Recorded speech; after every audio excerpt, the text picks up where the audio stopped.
Christmas Eve at the Henderson family house always followed the same script. Mom would spend weeks transforming our suburban home into something that belonged in a magazine spread, complete with professional decorations, catered appetizers, and enough champagne to stock a small restaurant. Dad would invite his business associates and their families, turning what should have been an intimate holiday into a networking event disguised as family time. And I would sit in the corner, watching my parents perform their annual tradition of reminding everyone within earshot that I was the family's greatest disappointment. This year felt different though.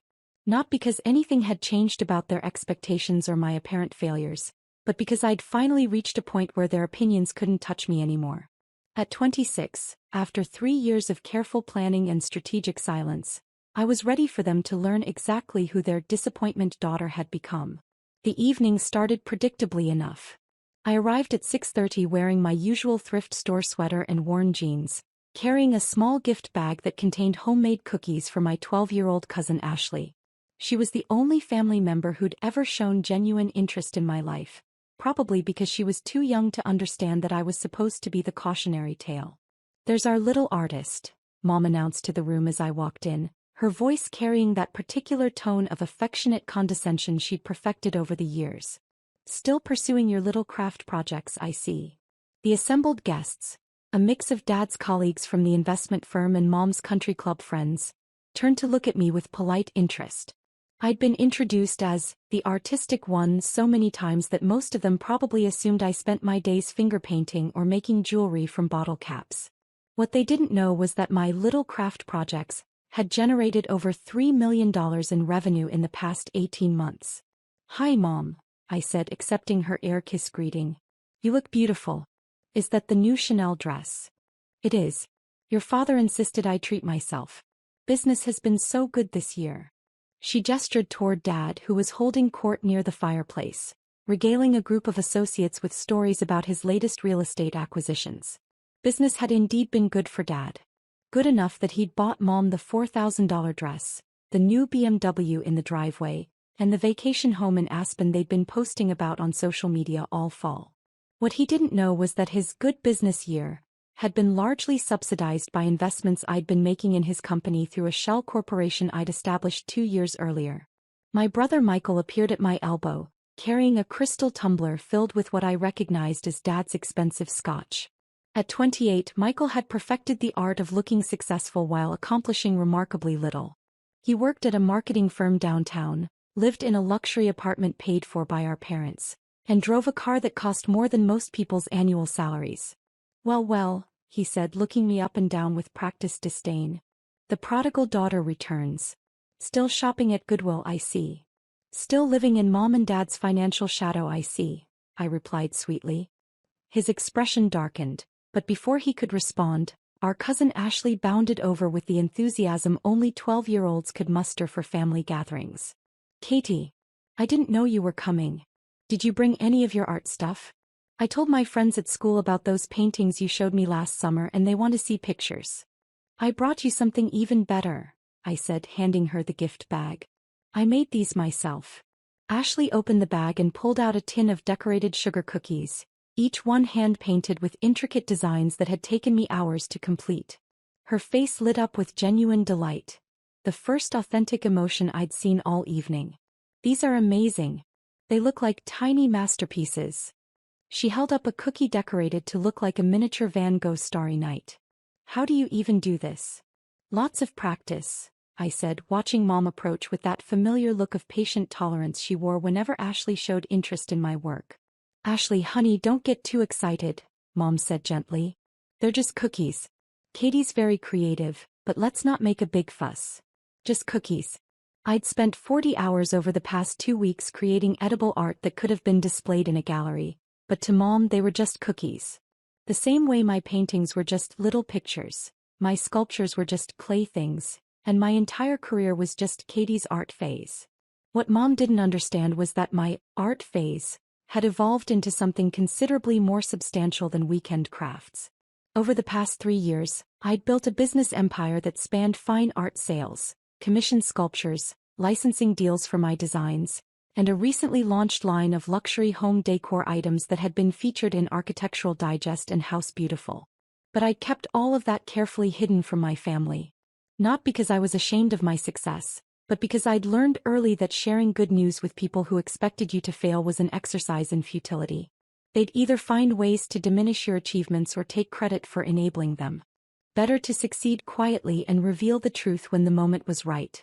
That moment was tonight. The gift exchange began around 8 o'clock, following the same hierarchy it had maintained for as long as I could remember. Dad and Mom exchanged expensive presents that had clearly been chosen by personal shoppers. Michael received the latest tech gadgets and designer accessories. Ashley got everything on her Christmas list plus several items she hadn't thought to ask for. And then everyone turned to look at me expectantly. "I'm sorry," I said, settling deeper into the armchair I'd claimed in the corner. "I can't afford gifts this year. Money's been really tight." The silence that followed was deafening. Not because anyone was surprised. My financial struggles were a well-established family narrative, but because I'd stated it so matter-of-factly in front of Dad's business associates. Mom's cheeks flushed pink with embarrassment. "Katie, surely you could have managed something small. Even homemade gifts show effort." "I brought Ashley cookies," I pointed out. "I meant for everyone," Mom said, her voice taking on that edge it always carried when she felt I was reflecting poorly on the family's image. "This is Christmas, honey. It's about showing appreciation for family." "And I do appreciate family," I said calmly. "I just can't afford to show it financially right now." Dad cleared his throat from across the room. "Katie, if money is such a problem, maybe it's time to consider more practical career options. There are plenty of entry-level positions available for someone willing to work hard." Entry-level positions. I was sitting in a room full of people who considered Dad a successful businessman, listening to him suggest I find entry-level work, while he remained completely unaware that I'd been one of his company's largest investors for the past 2 years. "You know what your problem is?" Mom continued, warming to a familiar theme. "You've never learned the value of money because you've never had to earn it properly. Art is a lovely hobby, but it's not a career." "Mom's right," Michael chimed in, clearly enjoying the opportunity to lecture me in front of an audience. "You're 26 years old. Most people your age have established careers, savings accounts, retirement plans. You're still playing dress-up with finger paints."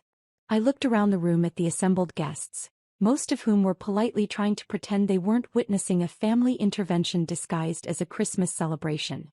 These were successful business people, the kind who understood financial planning, investment strategies, and wealth management.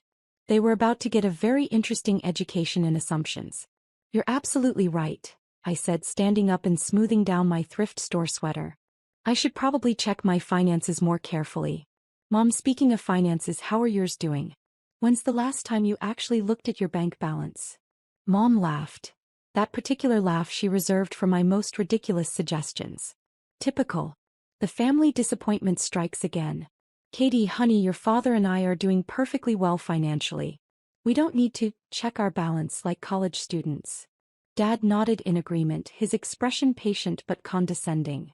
"We've been managing money since before you were born, sweetheart. I think we understand our financial situation." "I'm sure you do," I said pleasantly. "But humor me. When did you last actually log into your bank account and look at the numbers?" "This is ridiculous," Mom said, but I could see uncertainty creeping into her expression. "Why would you even ask that?" "Just curious," I said. "You seem so confident about your financial situation. I'd love to see that confidence in action." The room had gone completely quiet. Dad's business associates were watching this exchange with the fascination people reserve for car accidents, unable to look away but uncomfortable with what they were witnessing. "Fine," Mom said, pulling out her phone with an exaggerated sigh. "If it will end this nonsense, I'll show you exactly how wrong you are about our finances." She opened her banking app, entered her password, and waited for the account information to load. I watched her face carefully as the numbers appeared on her screen. The color drained from her cheeks so quickly I thought she might faint. "That can't be right," she whispered, staring at her phone. "This has to be some kind of mistake." "What is it?" Dad asked, moving closer to look at her screen. "The savings account," Mom said, her voice barely audible. It's almost empty. The checking account too. How is that possible?" Dad grabbed the phone from her hands, his expression shifting from confusion to alarm as he saw the numbers. This has to be an error. Call the bank. Someone's made a mistake. Maybe check your credit card balance too, I suggested helpfully. With shaking hands, Mom opened her credit card app. The number that appeared on the screen made her gasp audibly. $43,000, she read in a voice that cracked with disbelief. I owe $43,000. But that's impossible. I pay the balance every month. Do you? I asked gently. Or do you pay the minimum and assume Dad's covering the rest? The silence that followed was profound. I could see the pieces clicking into place in both their minds. Months of unchecked spending, assumptions about automatic payments, credit card bills that someone else was supposed to be handling. The vacation house, Dad said suddenly. The mortgage payments. I thought you were handling those. I thought you were handling them, Mom replied. And the BMW payment? I thought that was coming out of the business account. I watched my parents realize in real time that their comfortable lifestyle had been built on a foundation of assumptions and miscommunications. They'd been living like wealthy people while their actual finances crumbled beneath them. This is impossible, Michael said, though his voice lacked conviction. There has to be an explanation. There is an explanation, I said calmly. You've been spending more money than you've been making. For quite a while, actually. That's ridiculous, Dad snapped. The business has been doing incredibly well. The best year we've ever had. Has it? I asked. Or have you just been assuming it was doing well because money kept appearing when you needed it? The look of dawning horror on his face told me he was beginning to understand. Dad, I continued, when's the last time you actually looked at your business financials? Not the summary reports your accountant sends, but the actual detailed statements. The accountant handles all that. James has been managing the books for 15 years. And you trust James completely? Of course I trust him. He's family. James, Dad's brother-in-law who'd been managing the company's finances since before I was born. The same James who'd been embezzling money for the past 3 years, thinking no one would notice because Dad never looked at the detailed reports. The same James whose theft I'd discovered 6 months ago when I'd started investigating the company's finances as part of my investment strategy. You might want to call James, I suggested. Ask him about some of the recent transactions. Dad fumbled for his phone, his hands shaking as he dialed. The conversation that followed was brief and devastating. James wasn't answering his phone, and when Dad tried calling the office, he discovered that James hadn't been seen in 2 weeks. He's gone, Dad said numbly. The office manager says he cleaned out his desk and hasn't been back since. And the money? Mom asked, though her voice suggested she already knew the answer. Gone too. The Christmas party had transformed into a wake. Dad's business associates sat in stunned silence, realizing they were witnessing the collapse of a family's financial foundation in real time. Mom clutched her phone like a lifeline, staring at the devastating numbers on her screen. We're ruined, she whispered. The house, the cars, the vacation property. We can't afford any of it. Actually, I said, settling back into my chair, that's not entirely true. Every head in the room turned toward me. You can't afford any of it, I clarified. But it's not going to be a problem. Katie, Dad said, his voice heavy with exhaustion, this isn't the time for optimism. We're looking at bankruptcy. Foreclosure. We could lose everything. You're not going to lose everything, I said calmly. Because I'm not going to let that happen. Honey, Mom said gently, I know you want to help, but this isn't something you can fix with good intentions. We're talking about hundreds of thousands of dollars in debt. Actually, we're talking about $847,000 in combined debt, I said, consulting my own phone. Plus the $320,000 that James embezzled from the business over the past 3 years. The specificity of those numbers got everyone's attention. How do you know that? Michael asked suspiciously. Because I've been tracking your finances for the past 6 months, I said simply. Ever since I discovered the embezzlement. You've been what? Dad's voice was sharp with confusion and anger. Tracking your finances. Monitoring the embezzlement. Documenting James's theft. Preparing for this conversation.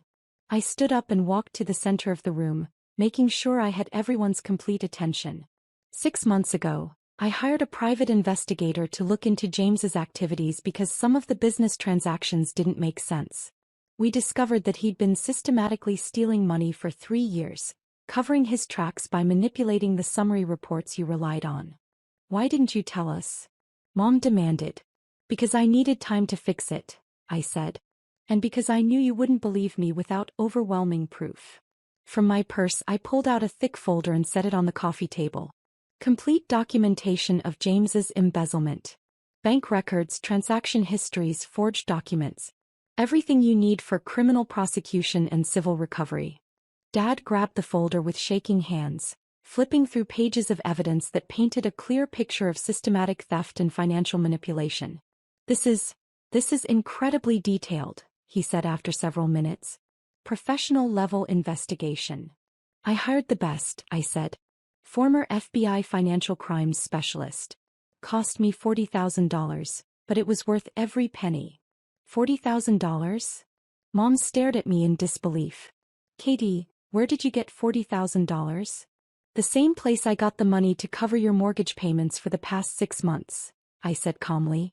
The silence that followed was absolute. You've been paying our mortgage? Dad's voice was barely a whisper. And your credit card bills. And the BMW payment. And the vacation house mortgage. And about 15 other monthly expenses that you thought were being covered by business income that was actually being stolen. I pulled out my phone and opened my banking app, turning the screen so everyone could see the balance displayed there. $3.7 million, I said simply. Current liquid assets, not counting investment portfolios or business valuations. The number hung in the air like a physical presence. I watched my family process the implications while Dad's business associates tried to hide their amazement. $3.7 million, Michael repeated slowly. You have $3.7 million. In checking and savings, yes. Total net worth is closer to $12 million, but most of that's tied up in real estate and business investments. $12 million, Mom said faintly. You have $12 million. I have $12 million, I confirmed. From my little art phase. The transformation in the room was instantaneous and complete. Every person who'd been looking at me with pity or condescension suddenly saw me differently. I wasn't the family disappointment anymore. I was the family's salvation. How? Dad asked, his voice filled with awe and confusion. How did you make $12 million from art? The same way anyone makes money, I said. I identified a market need, developed products to meet that need and scaled the business intelligently. I walked over to the mantelpiece, where one of my paintings hung in a simple frame, a landscape piece I'd given Mom 3 years earlier. She'd hung it in a corner where guests wouldn't notice it, treating it like a child's crayon drawing. This painting, I said, pointing to it, was my first commission sale. The buyer paid $15,000 for it. $15,000? Mom's voice cracked with disbelief. For that painting? For that painting. It was featured in a gallery show in New York, where a collector saw it and commissioned 5 more pieces at $25,000 each. Those pieces led to licensing deals with 3 major home decor companies. The licensing deals led to product lines that are now sold in over 400 stores nationwide. I could see them trying to reconcile the struggling artist narrative they'd maintained with the reality of what I'd actually built. The sculpture series I completed last year? I continued. 9 pieces commissioned by a hotel chain for their luxury properties. $180,000 per piece. Plus ongoing royalties. $180,000, Michael said numbly. Per piece. Per piece. The photography collection sold to a tech company for their corporate headquarters brought in another $300,000. The textile designs I licensed to that furniture company you see advertised on TV? Those generate about $40,000 per month in passive income. With each revelation, I watched my family's understanding of reality shift more dramatically. The little craft projects they'd dismissed for years had generated more wealth than Dad's investment firm had ever seen. But you dress like... Mom gestured vaguely at my thrift store outfit. Like someone who understands that expensive clothes don't create wealth, I finished. I dress modestly because I choose to, not because I have to. And you live in that tiny apartment, Michael added weakly. I live in a tiny apartment because it's convenient to my studio space and I don't need a lot of room, I said. I also own the building it's in, plus the art gallery on the ground floor and the coffee shop next door. The revelations were coming too fast for them to process. Each new piece of information forced them to recalibrate everything they thought they knew about my life and capabilities. You own a building, Dad said slowly. In downtown. I own 3 buildings in downtown, I corrected. Plus a warehouse space where I run art classes for underprivileged kids, and a small manufacturing facility where we produce the licensed products. Ashley spoke up for the first time since the conversation had started. You have employees? 47 employees across all the businesses, I said, smiling at her. Including 5 other artists who work on commissions and product development. Ashley looked at me like I'd suddenly revealed I was a superhero. Which, given her family's previous understanding of my life, wasn't far from the truth. Katie, Mom said, and her voice was small and uncertain, why didn't you tell us about any of this? It was the question I'd been waiting for. The one that would determine whether this conversation led to reconciliation or permanent estrangement. Because you never asked, I said simply. In 3 years of building this business, not one of you ever showed genuine interest in what I was doing. You assumed I was failing because failure fit your narrative about who I was supposed to be. The accusation hung heavy in the room. No one could deny it because it was objectively true. Every conversation about my career had been prefaced with assumptions about my limitations and their certainty about my inevitable failure. When I got my first gallery showing, I invited everyone, I continued. Michael said he was busy. Mom said gallery openings weren't her thing. Dad said he'd try to stop by but never did. I remember that, Ashley said quietly. I wanted to go but Mom said it would be boring. When I got featured in Art Monthly magazine, I sent everyone copies. No one mentioned reading the article. When I won the Regional Artists Award, I called to share the news.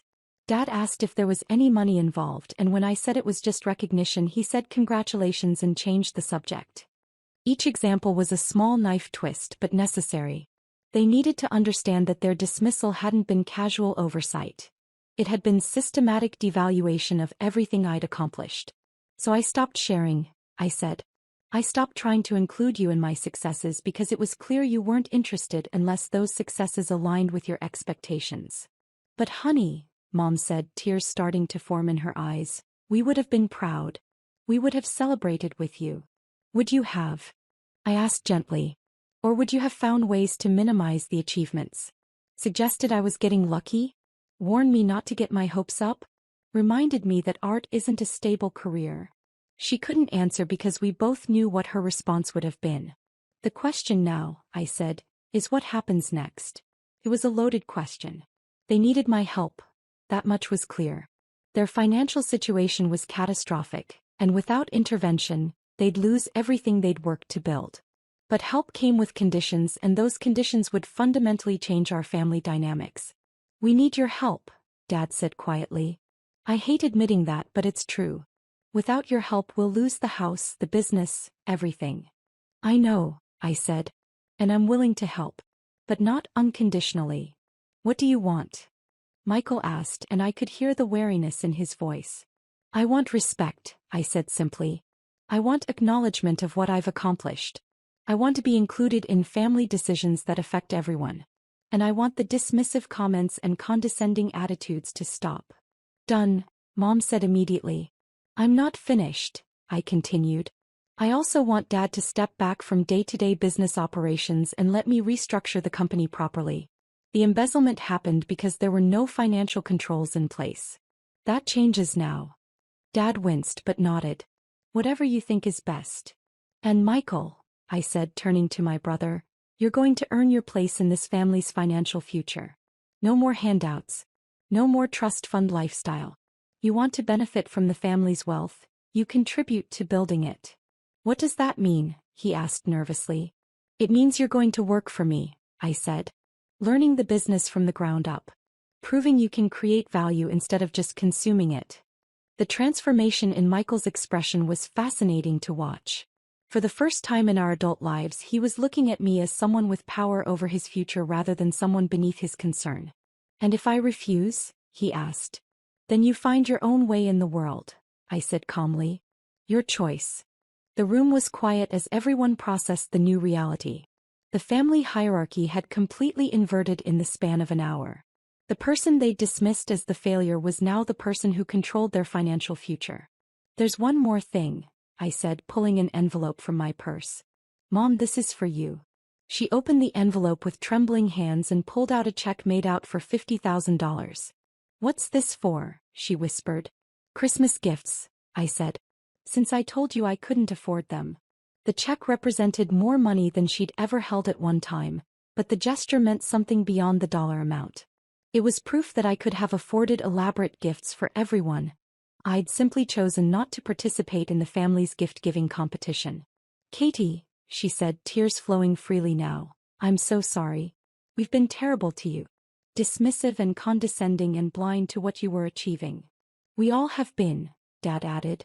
You've accomplished something extraordinary, and instead of celebrating it, we've been treating you like a charity case. I don't need apologies, I said. I need different behavior moving forward. You'll have it, Mom promised. Whatever you need from us, you'll have it. I looked around the room at my family, flawed, proud, and finally humbled enough to see me clearly. This wasn't the Christmas celebration any of us had planned, but it was the conversation we'd needed to have for years. All right then, I said, settling back into my chair. Let's talk about how we're going to rebuild this family's financial foundation. And this time, everyone's going to know exactly what's happening with the money. As the evening progressed, we outlined plans for restructuring Dad's business, implementing proper financial controls, and establishing new family dynamics based on mutual respect rather than assumed hierarchy. It would take time to rebuild trust and establish new patterns, but for the first time in years, I felt optimistic about our family's future.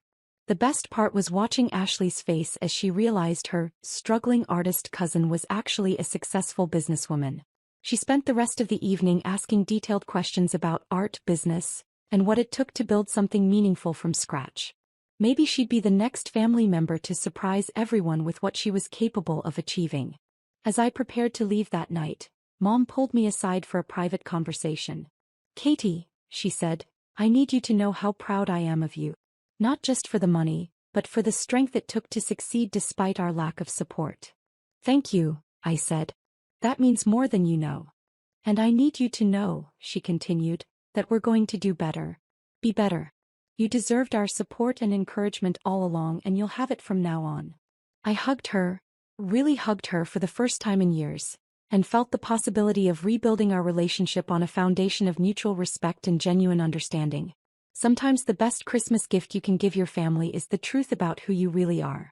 Even when that truth forces everyone to reconsider everything they thought they knew about success, failure, and what it means to support the people you love.